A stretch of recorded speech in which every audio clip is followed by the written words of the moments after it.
Tonia's village was attacked by monsters, and her parents tragically died in the incident. The entire village was nearly destroyed.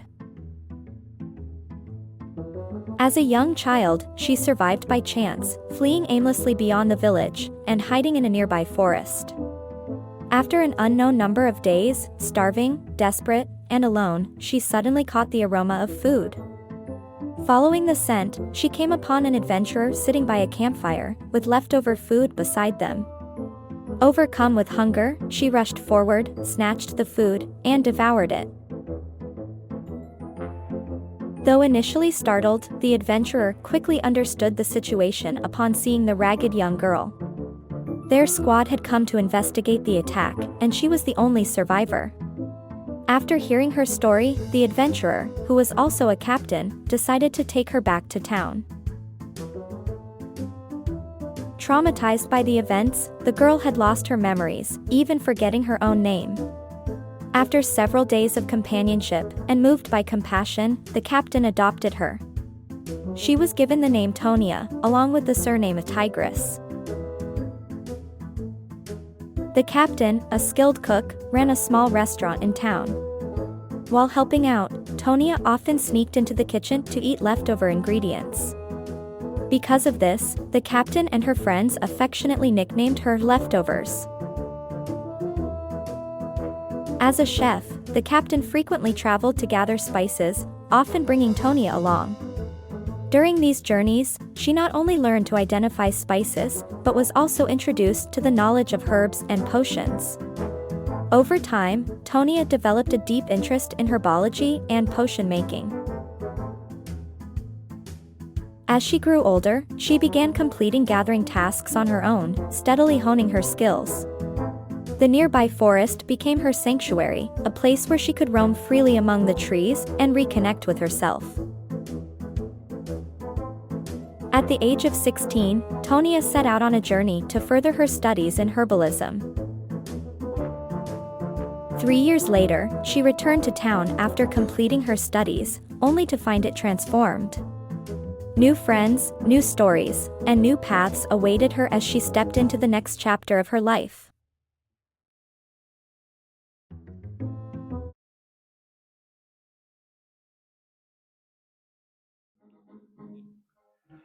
Hey guys, and welcome back to another action figure review. And I totally just copied one of my favorite reviewer, Glass Eater. Anyway, it's good to be back and looking at more action figures. And today we have a goodie, and this I'm sure is one that Glass Eater uh, will probably review. I don't think he has done it yet. At least I have not seen it.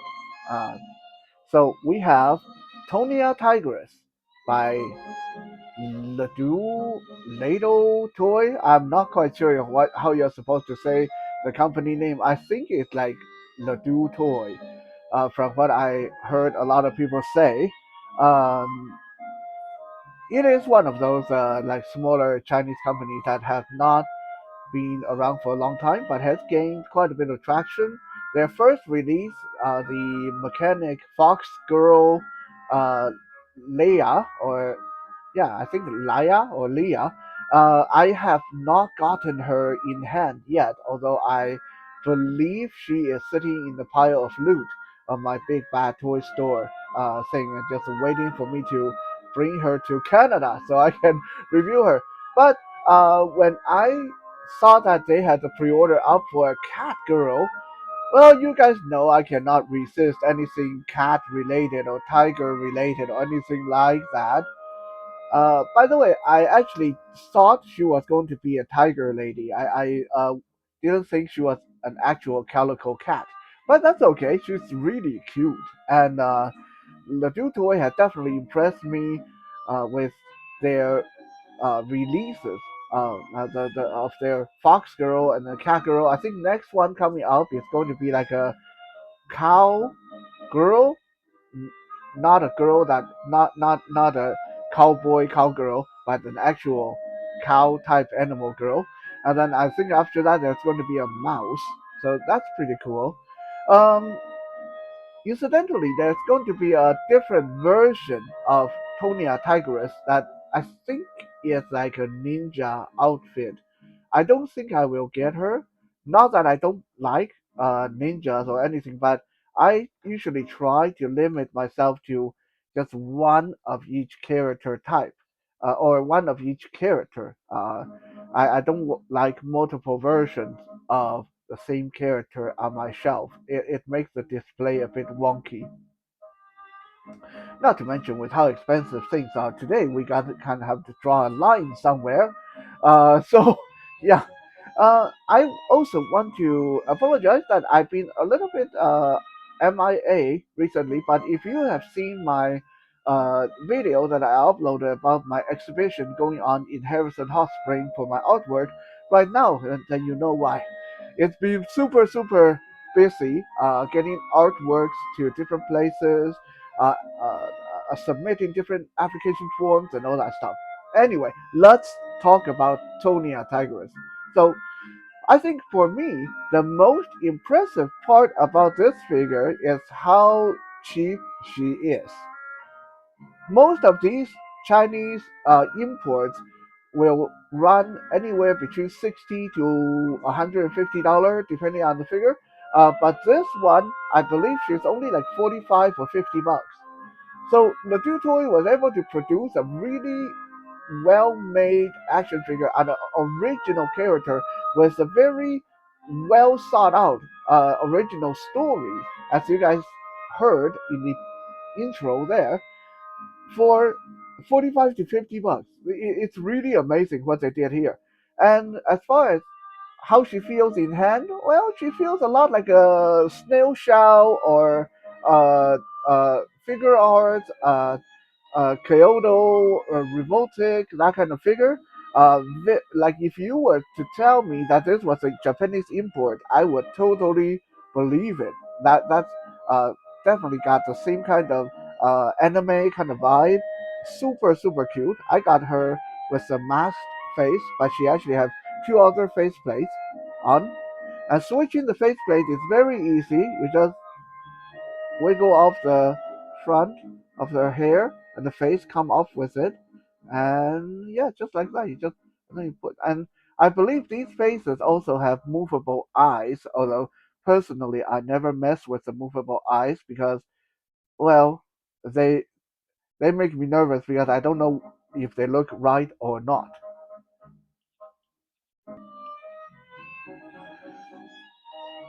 Turning her around, you can see that she has a cute little tail, and this is removable.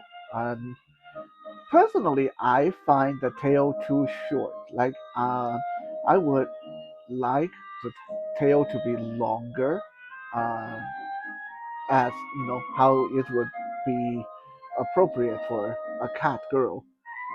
I mean, not all the cats have long tail. Some I have seen cats with pretty short tail before, but you know, I think with the longer tail, it would definitely be a little bit more, how should we say, expressive and dynamic.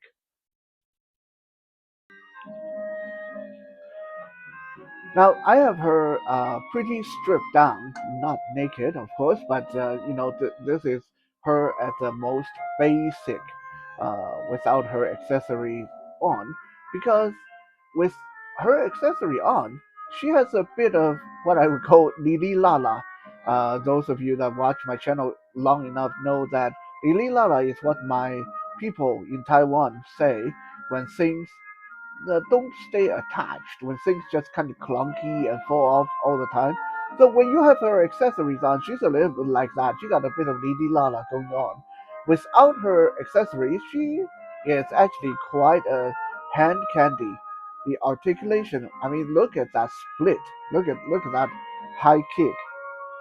Wow. I mean, that is definitely the kind of range you want on a cat related character, right? Like this ability to do this, yeah, front and back split, this side to side split. Yeah, pretty much a full split right here. Double jointed knees, of course. Knee joints is a little bit obvious, but that's okay. I don't necessarily uh, need my action figures to have no joints showing. Uh, Ankle, side to side, forward and back. You can see I got her other foot in a different configuration. She has like a tiptoe kind of foot here, or uh, more cat-like foot here. This does make it really difficult to get her to stand, but does make her look a little bit more dynamic as well. Um, and she has drop down hip on her hip joint, so you can pull it down. Uh, yeah, of course, then you got kind of a gap showing on the side that is a little bit distracting. So always adjust that so it's not so gappy. But it does give her very, very good hip range. Not much you can do with the tail. It is bandy, but it's really thin. Like I wouldn't mess with it too much because I don't know how strong the wire is, and this tail tend to fall off very, very easily as well when you are trying to pose with it. It's kind of annoying. So personally, it's probably best that you pose the wire and then plug the tail in, and then just leave it alone. Otherwise, it's going to keep falling off. Her arms are very skinny, and on my copy, the left shoulder tend to seize up a little bit.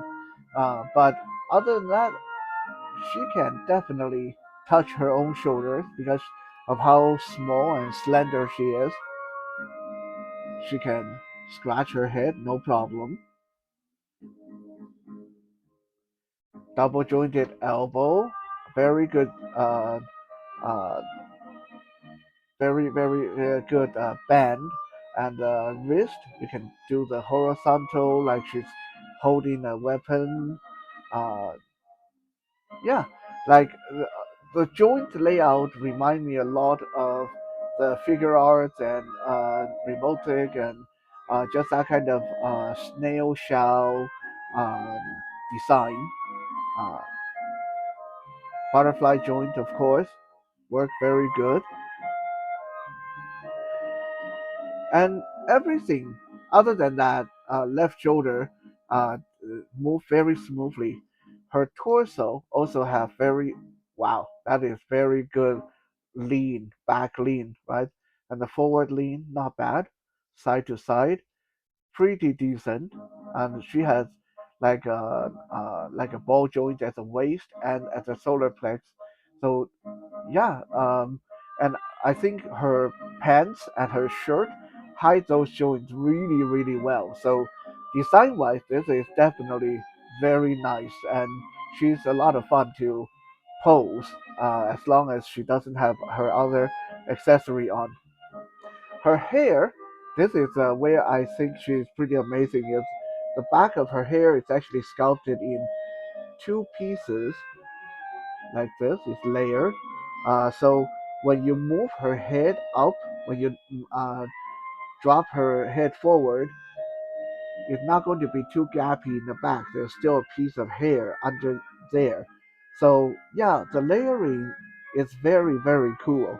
And look at this. This is the cutest part. Her ears are articulated. The little cat ears, you can have them out to the side or swivel forward like that, or you can have one off to the side and one forward like that. Right? Articulated ear on an animal character. How novel is that idea? I don't think I've seen this before. I maybe there has been rabbit type characters that have articulated ears, but yeah, it's definitely something that we don't see very often. Now let's look at some photos of posing her and accessories and stuff like that, and we'll come back for the next segment.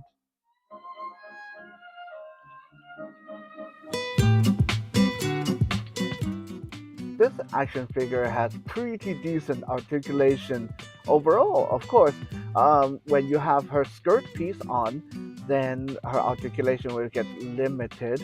But with the skirt off, she is pretty articulated. Like she can get into some really flexible looking dynamic poses for you to get her in all kinds of cat related posing.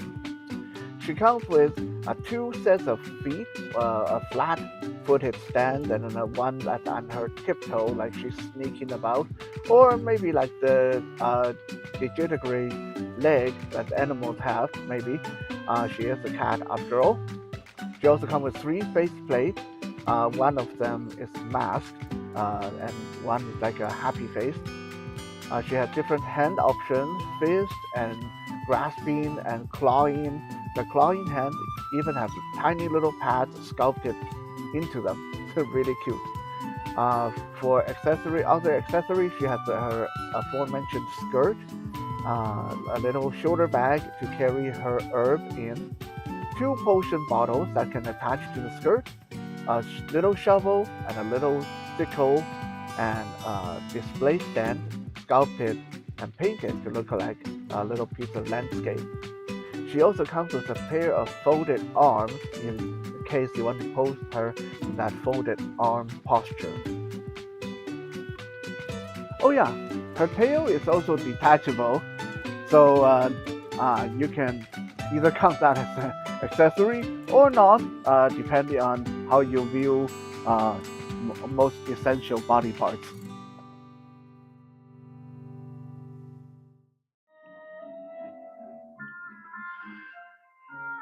So her character type is actually an alchemist or herbalist, which is no, actually kind of rare. When you think about like the kind of toys we're getting today, it's almost like everyone wants to be a big major hero, big warrior, big wizard, a female warrior, and a slayer of some kind, right? So it's like every character we've been getting in the fantasy lineup have been some kind of earth-shaking, world-shattering characterization. And it's very rare we get some kind of support character. So I think she is definitely a breath of fresh air in that regard. That we actually get a pretty cute-looking support character that can go on your shelf in the background or in a tavern or something like that. Now here I have her all kitted out with her accessories, and like I said, with her accessories on, she's no longer that fun to handle, and this comes into some of the, I guess, the more negative aspect of this action figure, which is, well, number one, her accessories are tiny.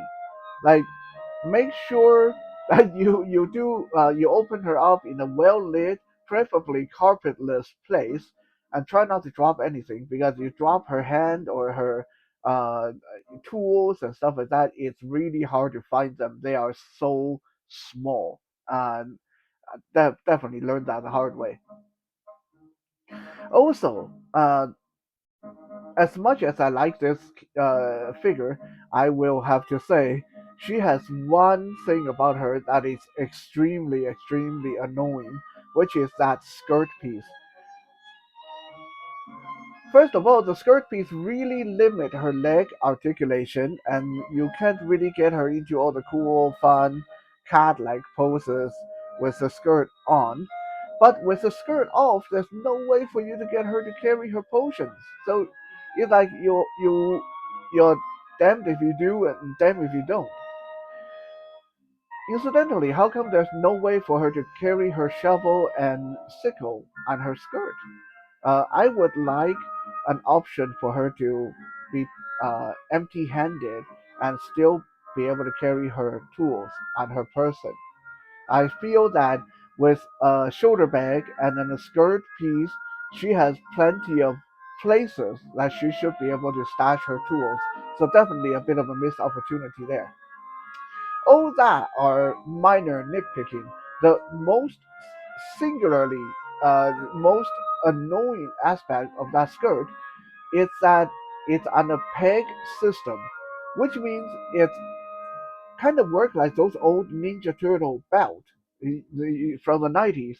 that there's a peg on the one side of the skirt, and then there's a hole on the other side of the skirt, and then you peg that in, and then you try to get it to stay around her waist, which honestly, maybe I'm just clumsy, but it took me half an hour, over half an hour of cussing and swearing to finally get it on. And then the first time I tried to move her leg, the peg popped out and the skirt fell off again, and it was like back to another half an hour of messing with it. It's just so frustrating trying to get that skirt on her. Um, your mileage may differ, but I will give you guys a little fix if that skirt is annoying to you. Either just glue it, like peg it in and then glue it, because I don't see when you would ever need to unpeg the skirt. Or if you don't want to mess with the glue, like in my case, I don't want to mess with the glue. So I took a little nail file and I aim the nail file at the base of the peg, and you have to be very gentle, right? Otherwise, you're going to file off the entire peg. But take the nail file and angle that at the base of the peg, and gently file around the base of the peg.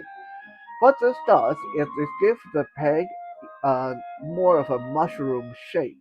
So once you peg it in, then the skirt will stay pegged in much more than with the peg, how the peg was to begin with. And that's how I managed to get this skirt to stay on 100% of the time now. And if I ever want to take off the skirt, it just detach her upper body. Yeah, that pop off very easily. And careful, like pop the skirt free, still pegged in, still in one piece. Okay, and then you want to get it on. Carefully push down on both sides. Once you get it around her waist, and you will feel a pop when it settle around her hip. That's when you know it's pretty firm. And then you pop her upper body back on, and yeah, and her face just fell off. Yeah, like I said, a bit of Lily Lala-ness going on with this figure. Either the head's coming off, the face coming off, the something's coming off. It's a little aggravating. Uh, luckily, everything go back on very easily as well. Another thing that I don't really particularly like about this figure is shoulder bag, because it basically just sit on her shoulder, and because she's so skinny, she doesn't have a lot of shoulder for it to sit on. So when you're posing her, this shoulder bag will constantly shift out of place and look awkward and just floating there. So it's something that you have to always take care of to readjust after you pose her. Otherwise, it will just slide down her arm or stick out the back or stick out the front. It's a little bit awkward. Overall, I would give this 8.5 out of 10. It is a fun figure, and at a price point, $45 to $50, it cannot be beat with how well made, how original it is, how cute it is, and how many accessories you get with it, including a display base. That is pretty nice. Although this is one of those figures I feel that should have a support on for the display base, because um, even with the display base, you can only stand her with the flat feet. If you want her to have the digitigrade leg, digitigrade feet, then she's not going to be able to use that display base at all. Now let's look at some final size comparison, and we'll have our final words.